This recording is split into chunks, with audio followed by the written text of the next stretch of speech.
Hello, everyone. Welcome back to BION, the channel that shares knowledge for comprehensive self-development through great books. Today, I'd like to share with you a book that has had a huge influence on me, titled A Zero-Waste Life.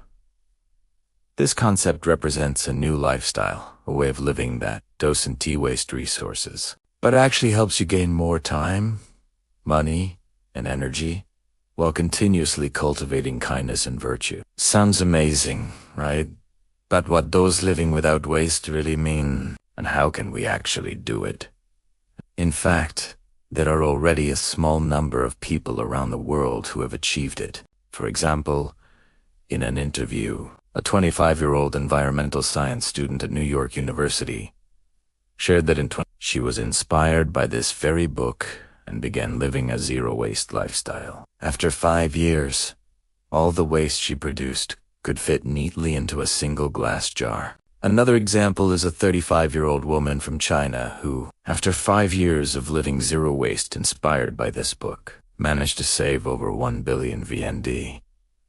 Living a zero-waste life doesn't mean we must absolutely never produce any waste. It means striving to minimize waste to the greatest extent possible, avoiding the squandering of life's resources, and reducing the burden we place on the earth by ensuring our waste can be reused, recycled, or composted, instead of being dumped or incinerated. Therefore, choosing a zero-waste lifestyle is not only a practice of self-cultivation, but also a way to spread kindness to the world around us. If you've watched my recent video about the book Liao Fan's 4 Lessons, which teaches us how doing good deeds and cultivating virtue can completely change one's destiny, then you'll see that a zero-waste, non-wasteful lifestyle also offers a long-term path for doing good, one filled with profound meaning born from the smallest daily actions. Now, let's listen together.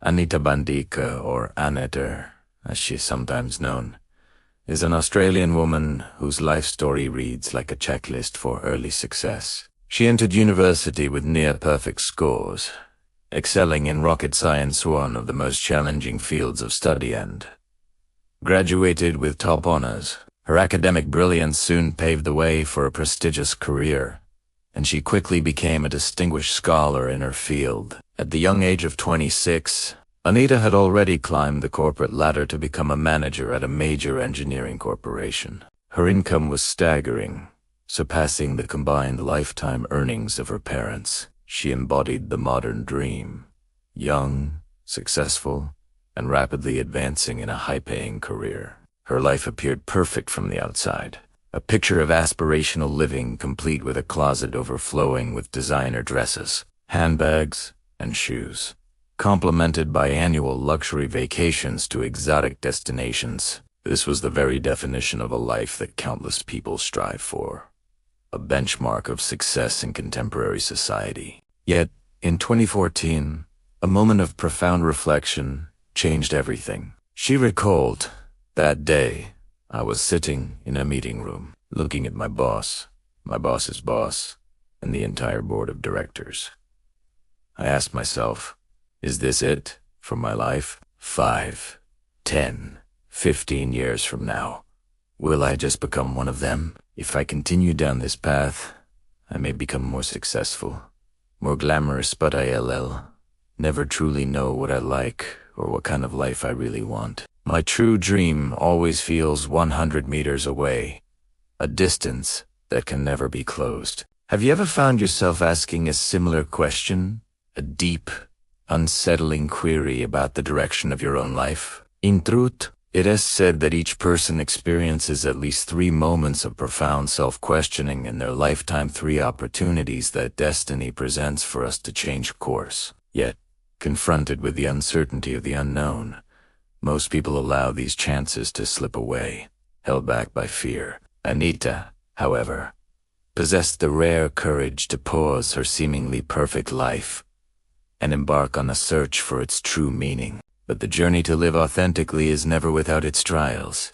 These challenges are not meant to stop you, but rather to serve as catalysts for growth, forging you into a stronger, deeper, and more resilient version of yourself. The most significant challenge for Anita after quitting her high-powered job was financial. She and her husband found themselves living on an incredibly modest income, struggling to pay off debts.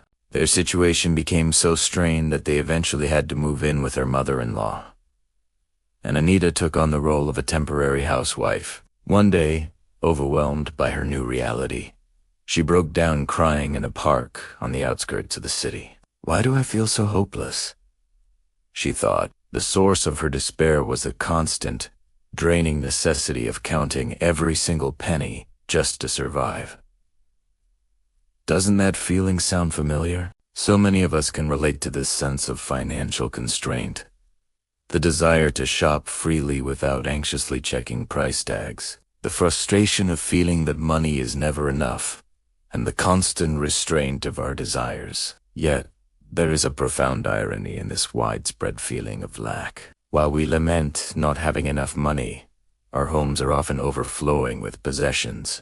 Our closets are crammed with clothes we rarely wear. Our drawers are filled with half-used cosmetics and boxes of jewelry.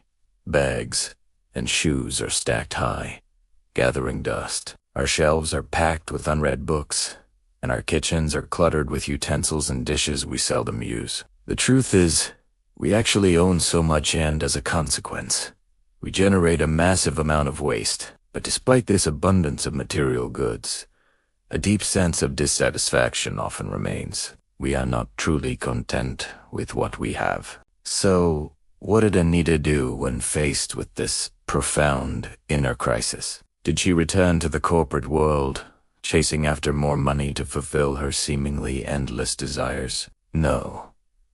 Instead, she chose a radically different path.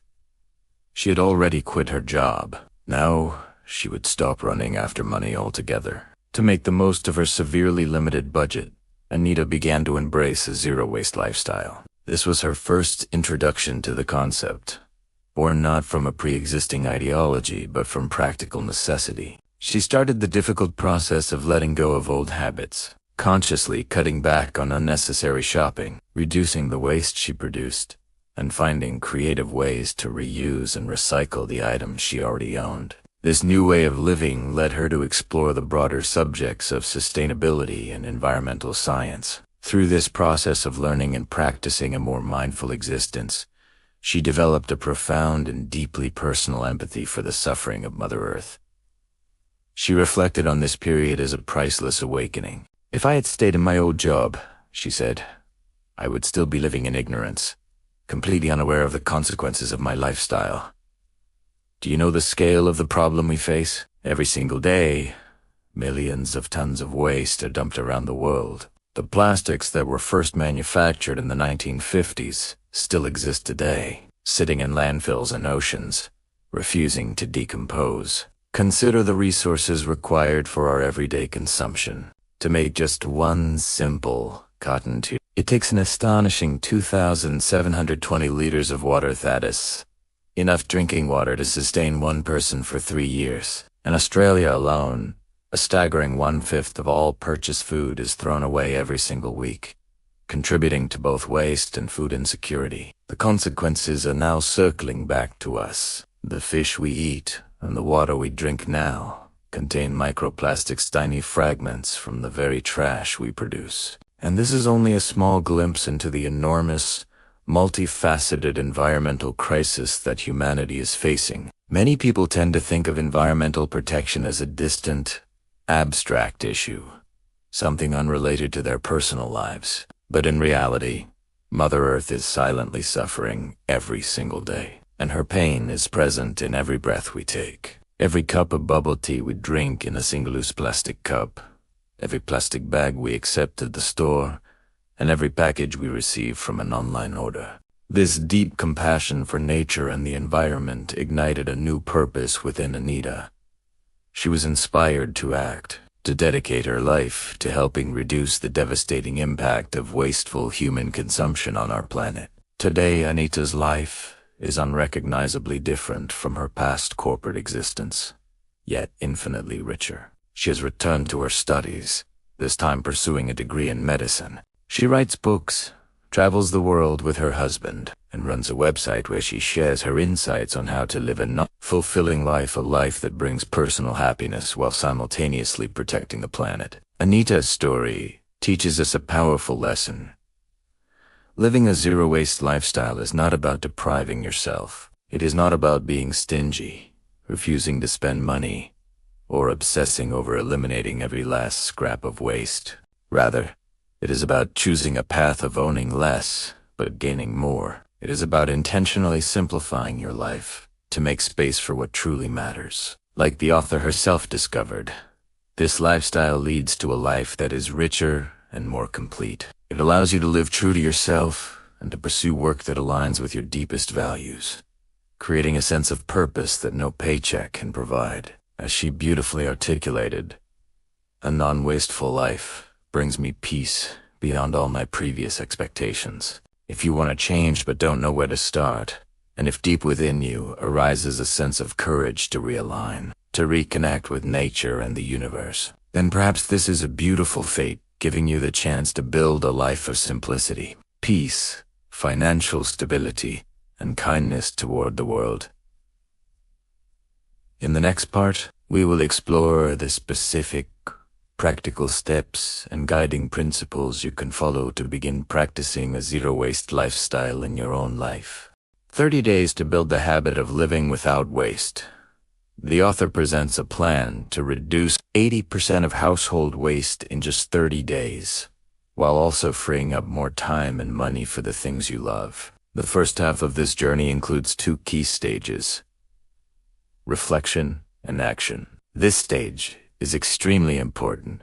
It transforms your mindset and helps you truly enjoy a non-wasteful lifestyle. First, give yourself time to reflect and ask, why do I want to live a zero-waste life? This answer is crucial. It's like a silent commitment to yourself that you are choosing a conscious, intentional lifestyle, knowing clearly what truly matters. After serious reflection, it's time to act. The first thing you should do is check your trash can. Why? In the book, the author wrote, "That night, I opened Pandora's box, full of unpleasant surprises, my trash can. I saw plastic bottles, styrofoam, leftover food, single-use coffee cups, paper towels, plastic forks, and bags. We were throwing away resources and money. Even a rocket scientist like Anita found herself confused when sorting her own waste. That's why we need to analyze our trash. This doesn't mean you must inspect your garbage daily, but rather to become aware of things you've ignored before, to see the silent stream of waste in your daily life. For instance, how many plastic bags do you throw away each day? Each bag is used for just 15 minutes. But it takes 100 to 1,000 years to decompose, polluting soil and water and threatening animal life. Or take disposable wooden chopsticks. They look clean and convenient, but to make them, trees such as bamboo and birch are harvested rapidly, consuming vast resources. Many factories use low-quality recycled wood, then bleach it with chemicals that may contain sulfur dioxide, a potential carcinogen. Even free plastic cups and takeout boxes are not really free. Their cost is already included in the price of your meal. Through that small trash can, you'll realize how much money and resources you've been wasting all along. Though checking your garbage may be unpleasant, it's a direct and powerful way to awaken your awareness and inspire you to change. Once you've gained that awareness, it's time to learn the 5R principles for a zero-waste lifestyle. Refuse, reduce, reuse, recycle, and rot. First is refuse. Say no. Be brave enough to reject what you don't need right from the start. Second is reduce, buy less. The less you buy, the less you'll throw away. Third is use again. Before discarding something, ask, can I use this for another purpose? For example, turn old clothes into cleaning rags or tote bags. Fourth is recycle, sort, and process properly. When something truly can't be reused, recycle it correctly. In Vietnam, waste classification was officially implemented from early 2025, but public compliance remains a challenge. Improperly sorted waste often ends up being burned or buried, both of which cause environmental damage and release carcinogens. Proper sorting reduces pollution and preserves valuable resources. Organic waste, for instance, can become compost for clean agriculture. If you simply prepare 2 or 3 bins at home, one for food waste, one for recyclables, and one for other waste, you'll make a huge positive impact. These small daily actions bring great benefits and good karma for yourself, your family, and society. The 5th R is rot. Compost organic waste. Turn leftover food or vegetable peels into fertilizer for your garden. For example, my mother often soaks fruit peels to make natural plant fertilizer. The plants grow fast and healthy, saving money each month. To live this lifestyle effectively, Anita recommends preparing a zero-waste toolkit for essential items. First, a reusable foldable bag to avoid plastic bags. Second, a stainless steel or glass water bottle, which is long-lasting, safe, and economical. Third, a reusable coffee cup with a lid, which can also store snacks when you go out. And fourth, a stainless steel straw, or you can simply say, "No straw, please." You can customize your kit, for example. Add a lunchbox and personal utensils if you often buy takeout. Next, create your own personal consumption ban list. A serious self-contract. Don't buy unnecessary items like clothes, shoes, or cosmetics, even on sale. Don't buy, only purchase food and essential goods. Instead, spend on experiences that enrich your life, such as travel, learning, and connecting with friends. Understand what truly matters to you. As the author says, if you want to know your true values, look at your monthly financial statement. This rule reminds you to align your spending with your long-term purpose, not temporary impulses. Now let's go deeper, from understanding to internalizing. The first principle is daring to say no and letting go of excess possessions. Start with your clothes. Don't let them control you. Be the master of your wardrobe. Lay out every piece of clothing. You'll be shocked by how much you own. Seeing everything clearly helps you recognize your consumption level and regain control over your time and finances. When you organize clothes by season, style, and color, it saves time each morning and reduces decision fatigue. It is hard to let go of clothes you once bought. You may feel regret or think I'll wear this someday, but realistically, you only wear what's comfortable and practical. So donate or pass unused items to those who need them, freeing your space while sharing value. Anita also suggests the Noah's Ark rule. Inspired by the Bible story, it means keep only 2 of each item type, symbolically representing just enough. This helps you feel balanced, neither lacking nor excessive. Decluttering your home also declutters your life. Start small and gentle. Don't go to extremes like I'll throw away everything today. Sustainable change comes from sincerity, not haste. Once you've decluttered, start creating your own household products like skincare or cleaning supplies to avoid unnecessary purchases. Modern marketing tempts us with free samples, buy one get one deals, and influencer promotions. But many of these items expire before use. The skincare industry thrives by making you feel insecure, convincing you that you must buy to fix imaginary flaws. But in truth, the simpler your skincare, the better. True happiness doesn't come from shopping, but from inner peace and contentment. The same goes for household cleaners. We're surrounded by powerful disinfectants that kill 99.99% of bacteria. Yet over-sterilization weakens our immune systems, especially in children. Scientists warn. Our bodies need exposure to some bacteria to stay strong. Only hospitals require near-total sterilization. So instead of harsh chemicals, Anita suggests making natural cleaners at home. For example, a DIY facial cleanser. Mix half a bottle of organic sunflower oil, 1/4 organic jojoba oil, and 20 drops of essential oil. Shake well and use to clean your face. It removes dirt while keeping moisture. Or make natural all-purpose cleaner. Soak fruit peels in white vinegar for 5 to 7 days. Then strained into a spray bottle, perfect for cleaning your home safely and naturally. Once you start making your own products, you'll realize how simple life can truly be. After 15 days of reflection and action, the next 15 days focus on review and awareness. The transition from changed perception to spiritual awakening. During the next 15 days of your awakening and enlightenment journey, as you continue towards a zero-waste lifestyle, you will likely feel a profound urge to reconnect with nature. The author herself shares a powerful realization. After years of working from before sunrise until after sunset, she discovered she hadn't seen the sun for months. This is a reality for many of us, a lifestyle that led Anita to a complete collapse, despite earning a substantial income. She says, "If you're listening to me now, I encourage you to step outside, take off your shoes, let your bare feet touch the grass, and truly feel it. Close your eyes and allow your skin to sense the passing breeze, your nose to smell the scent of blooming flowers, and your ears to hear the birds singing.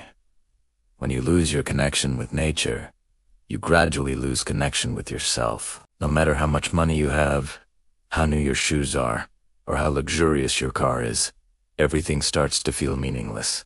Once you learn to genuinely appreciate the simple beauty of life, life itself will reward you with priceless gifts. Your true values will begin to emerge, and you will naturally feel the desire to protect the environment, nature, and your own life. You will start seeking a more graceful and minimalist existence, one where you consciously reduce your possessions. For example, in addition to the methods we've already discussed, you might begin digitizing your life and work to minimize paper usage. You could visit libraries to borrow books, or switch to an area. And if you're someone who can't give up the tactile feel of paper, you will learn to treasure each physical book you buy, rather than letting them gather dust on a shelf. You might also find yourself moving towards a car-free lifestyle, making full use of public transportation or embracing eco-friendly options like cycling to the market, to school,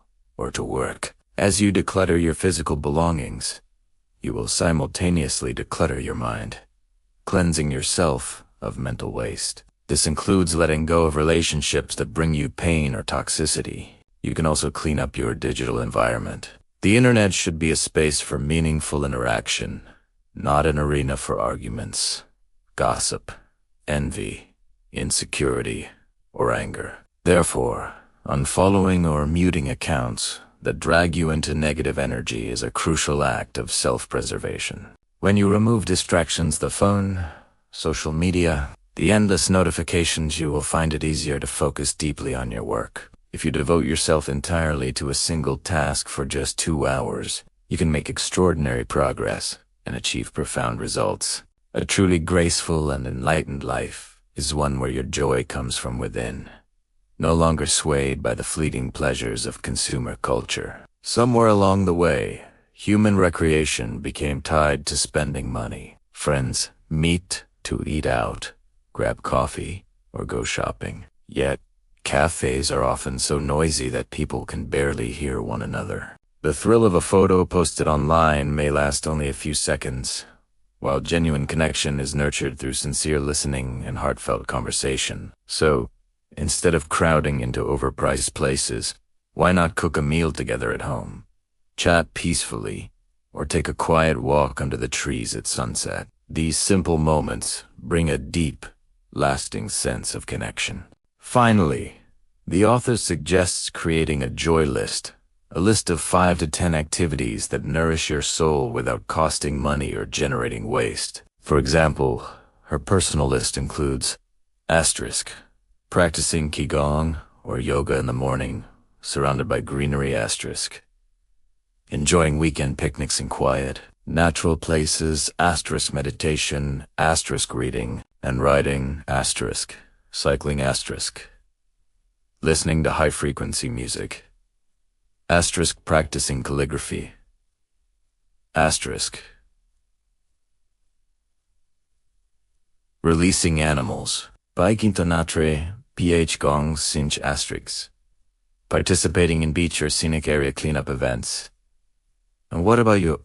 What are your personal rituals of self? Ultimately, the truest joy often comes from things that money can't buy. When you learn to cherish these simple moments, you'll realize that true abundance doesn't come from what you possess, but from the peace you find in each moment of living authentically with yourself. In the past, like so many others, I once chose the path of least resistance. It was the road most traveled, the one that seemed to promise what society defines as success. I chased the promotions, the bigger salary, the corner office soul, the things I was told I should want. But as I accumulated these markers of achievement, a nagging feeling grew inside me. I slowly came to realize that none of these accomplishments brought me the fulfillment I craved. They were goals set by others, not by my own heart. It wasn't until I began a journey toward a more intentional life, starting with a zero-waste lifestyle, that things truly began to change. My initial focus was simple: eliminate plastic waste. But as I peeled back that first layer, I found myself questioning everything. I started to let go of not just physical clutter, but mental and emotional baggage as well. It was as if I had been sleepwalking through life, and I was finally, truly waking up from a long state of ignorance. Now, I no longer concerned myself with wearing branded clothes or the prestige of my address, whether it's a chic downtown apartment or a sprawling house in the suburbs. The model of the car I drive has become irrelevant. What truly matters to me now is the meaning I find in my work. It's the depth of connection, the love, and the simple joy I share with my family and my closest friends. This shift in perspective has been the most profound change of all. Since embracing this new way of living, my world has expanded in ways I never imagined. I have stood in awe before the majestic, ice-covered mountains of Iceland, their silent power a humbling reminder of nature's grandeur. I have walked among the towering redwood forests of California, feeling small and insignificant, yet deeply connected to something ancient and enduring. These experiences haven't just been beautiful moments. They have ignited within me a fierce desire to protect our planet, a home that has given me so much. Today, my life is filled with a sense of gratitude that permeates every moment. I find beauty in the simplest things: the warmth of the sun on my skin, the taste of a home-cooked meal, the sound of laughter shared with loved ones. When you release the insatiable desire to possess more, you are actively choosing not to contribute to the depletion of the world's precious resources. A person who makes this choice discovers an abundance and fulfillment that emanates from within. It is precisely this powerful, positive energy that signals to the universe to open up more time and space for you. And within that newfound space, you will rediscover your truest self, a being that is free, radiant, calm, and utterly complete. I sincerely hope this message awakens within you a deep and abiding love for nature, which is, in its purest form, a profound love for yourself. Choosing a lifestyle that consciously reduces and ultimately aims to eliminate waste is not merely an act of kindness toward the environment. It is also a quiet, beautiful gift you give to your own soul, allowing it the space to breathe and to thrive. Anita and I are both sincerely grateful for the choice you make today and every day forward. Newton's third law of motion famously states that for every action, there is an equal and opposite reaction. This fundamental principle of physics extends far beyond the realm of science. It means that every single act you take, no matter how small, sends a ripple of energy out into the universe. So, never, for a moment, think that refusing a plastic cup or saying no to a disposable straw is an insignificant gesture. These small, repeated choices, like drops of water persistently wearing away a stone, are silently and powerfully changing the world. And when those individual drops of intention unite to form a vast and mighty ocean, the very first person to feel the refreshing, transformative waves of renewal will be you. You will find yourself living a life of true, deep fulfillment, born from a pure and authentic love for nature. Thank you for listening. If you found this video helpful, please consider sharing it with those who might need to hear this message. Don't forget to give it a like, subscribe to the channel, and turn on the notification bell so you don't miss new videos every week. Once again, thank you for your time and attention, and I will see you in the next video.